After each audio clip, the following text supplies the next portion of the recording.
सभापति महोदय, मुझे आपने मांग संख्या 40 स्वशासन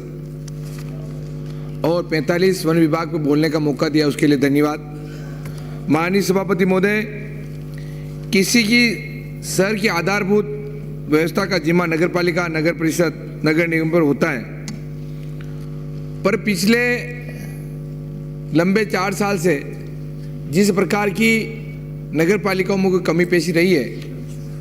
मंत्री महोदय बहुत संवेदनशील हैं, काफ़ी काम इन्होंने सुधारने की कोशिश करी, पर निचले लेवल पे जो ढांचा बिगड़ा है उसको भी मंत्री जी को और सरकार को सुधारने की जरूरत है। क्योंकि आपने प्रशासन शहरों के संग पट्टा बांटने का जो बात की थी, और अच्छा काम है, आपने गरीबों को पट्टे भी बांटने की बात करी है, पर वहाँ भी मंत्री महोदय कहाँ भ्रष्टाचार की बू आती है, और वहाँ भी ये कांग्रेस का है, ये बीजेपी का है,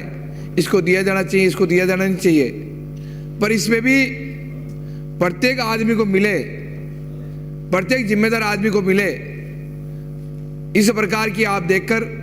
अभी भी आपके पास समय है 2, 4, 6 महीने का, उस 6 महीने में आप जो भी गरीब आदमी है उसको आप पट्टा दिलाएं। क्योंकि सरकारें आती रहती है, जाती रहती है, पर गरीब लोगों का भला कैसे हो सकता है, उसके बारे में आप सोचकर उसको आप करवाने की कोशिश करें। माननीय सभापति महोदय,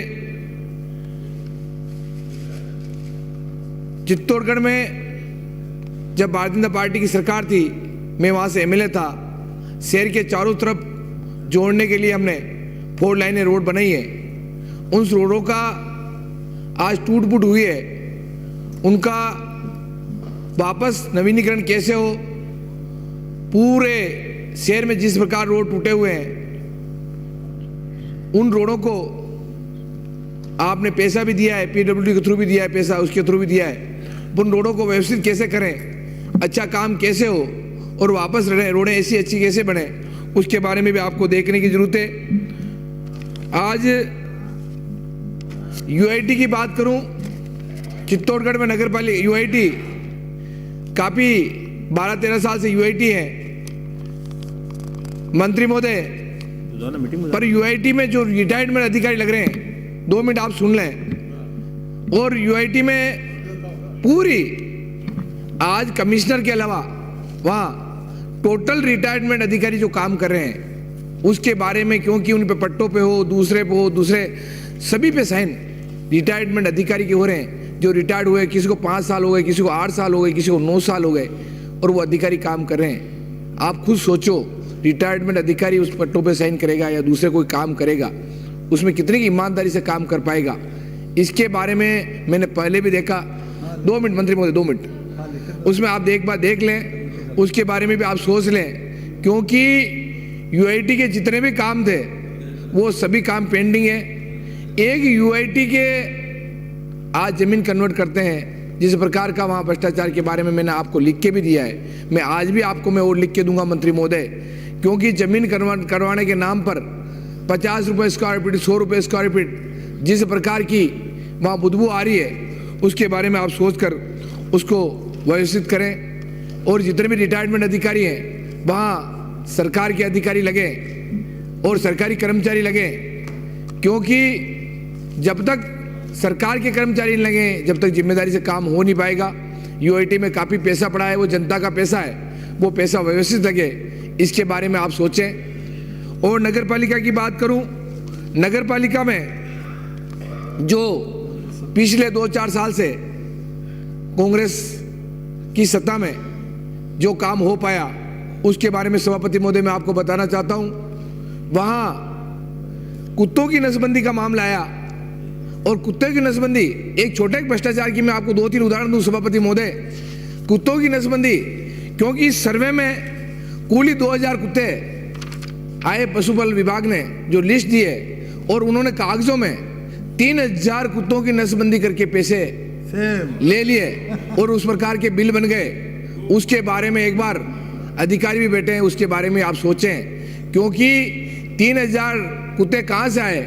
क्योंकि पशुपालन विभाग ने जो रिपोर्ट दी है सभापति महोदय, उसमें 2000 कुत्ते के दिए और 3000 कुत्तों की नसबंदी करिए, उसके बारे में सोचें। माननीय सभापति महोदय, जिस प्रकार की वहाँ पौधारोपण की बात हुई शहर में, एक एक पौधा, मैं ऑथेंटिक कह रहा हूँ, एक एक पौधे को लगाने की 3-3, 4-4, 5-5 हजार का एक पौधा लगा है, और वहाँ उसमें भी इतना भ्रष्टाचार हुआ है, उसकी जांच भी आप अधिकारी करवा लें, क्यों 2-4-6 महीने बाद तो जांच होगी सही, पर अभी आप जांच करवा लें तो उसमें भी दूध का दूध और पानी का पानी हो जाएगा। माननीय सभापति महोदय, मैं तो आप लोगों को वहाँ हमारी जितनी भी धार्मिक जमीनें पड़ी है, क्योंकि धार्मिक जमीनें हर शहर में होती है, हमारी द्वारका धाम की जमीनें, कम से कम ठाकुर जी की जमीनें, चार भुजा जी की जमीनें, या दूसरी ओन लक्ष्मीनाथ की जमीन हो, या देवनारायण की जमीन हो, या हजारेश्वर महादेव की जमीनें हो, इस प्रकार की मैं सोच सकता हूँ 100 हेक्टेयर के आसपास की जमीन शहर में है। उन सभी जमीनों को भूमाफियों ने जिस प्रकार की चारों तरफ लूट खसोट करी है, बदमाशी करी है, उनको दूध का दूध और पानी का पानी कर दें। क्योंकि हमारे वहाँ के जनप्रतिनिधि हैं जो हार तो गए हैं, पर आज भी उन जमीनों को उनके मिलने वालों के द्वारा, दूसरे के द्वारा आज धार्मिक जमीनें बेची जा रही है। माननीय सभापति महोदय, इधर आप देखें, क्योंकि आए दिन वहाँ अखबार भरे हुए हैं, लक्ष्मीनाथ की जमीन की भी अभी भी 3-4 दिन पहले मैंने राजस्व मंत्री जी को भी कहा, और लंबा चौड़ा लक्ष्मीनाथ जमीन का मामला भी आया। माननीय सभापति महोदय, उस जमीन को भी आप दिखवाएं, क्योंकि इस जमीन के बारे में भी द्वारका धाम की जो जमीन थी, नुआल सराय के सामने नदी के बीचों बीच एक पुलिया के ऊपर आपने वहाँ अपने निजी पैसों से वहाँ पुलिया बना दी, सब कुछ कर दी, और रात की टाइम उन कच्ची बस्ती टाइप जो गरीब लोग रह रहे हैं उनको हटाने की भी मैंने एफआईआर दर्ज करवाई। माननीय सभापति महोदय, इस चीज़ को भी आप देखकर कोशिश करें कि इन चीज़ों को रुके, कहीं न कहीं चीज़ों पर लगाम लगाएं। माननीय सभापति महोदय, एक बार जो भाजपा शासन में चामटीखेड़ा पुलिया बनाई थी, उसका काम चल रहा है। 2018 में जो काम बंद हुआ है वो आज दिन तक काम नहीं हुआ है। कम से कम 7-8 करोड़ का काम है, वो पुलिया बन जाती है तो इस शहर के लिए बहुत अच्छा होगा। और वो काम यूआईटी के द्वारा था, और काम आज दिन तक ही रुका हुआ है। पिछले 5 साल से काम जहाँ जो पहले था वहाँ का वहाँ पड़ा हुआ है, वो एक बार वो काम चल जाए, उसके बारे में भी आप लोग देखें, क्योंकि यूआईटी का काम है, पैसा पड़ा है, सब कुछ वो काम है, उसके बारे में सोच लें। एक शहर के लिए हम निर्मल वन किले के पास में निर्मल वन, सभापति महोदय 1 मिनट, हम निर्मल वन की आप लोगों ने घोषणा भी करी, और वहाँ करोड़ों रुपए में यूआईटी के द्वारा लगाए, पर वो आज यूआईटी के द्वारा वो निर्मल वन भी तेज नेस अवस्था में, पुराना जो पैसा लगा हुआ है वो की वो स्थिति है, उसके बारे में भी काम हो नहीं पाया। उसके बारे में आप सोचें, एक बार उसको करवाएं। माननीय सभापति महोदय, जैसे एमएलए फंड और एमपी फंड मिलता है, ऐसे वहाँ के पार्षद को ढंग की तनख्वाह भी मिले और उनका फंड भी मिले कि वहाँ डेवलपमेंट कैसे हो सकता है। क्योंकि जब तक पार्षद को अपन पैसा का अधिकार नहीं देंगे, जब तक वहाँ की व्यवस्था को सुधारने के, वार्ड को सुधारने में कोशिश नहीं करेंगे, तो वहाँ भी कांग्रेस बीजेपी होती है। बीजेपी के वार्डों में विकास नहीं होता है, कांग्रेस के वार्ड में होता है। इसके बारे में आप कर देखें। माननीय सभापति महोदय, चित्तौड़गढ़ के मध्य गंभीरी और बेड़स नदी है, उसका पहले साफ सफाई की व्यवस्था हुई थी, पर आज की तारीख में वो साफ सफाई की व्यवस्था हो नहीं पाई। उसके लिए व्यवस्थित साफ सफाई की व्यवस्था कैसे हो सकती है, उसके बारे में सोचें, उसके बारे में सोचें।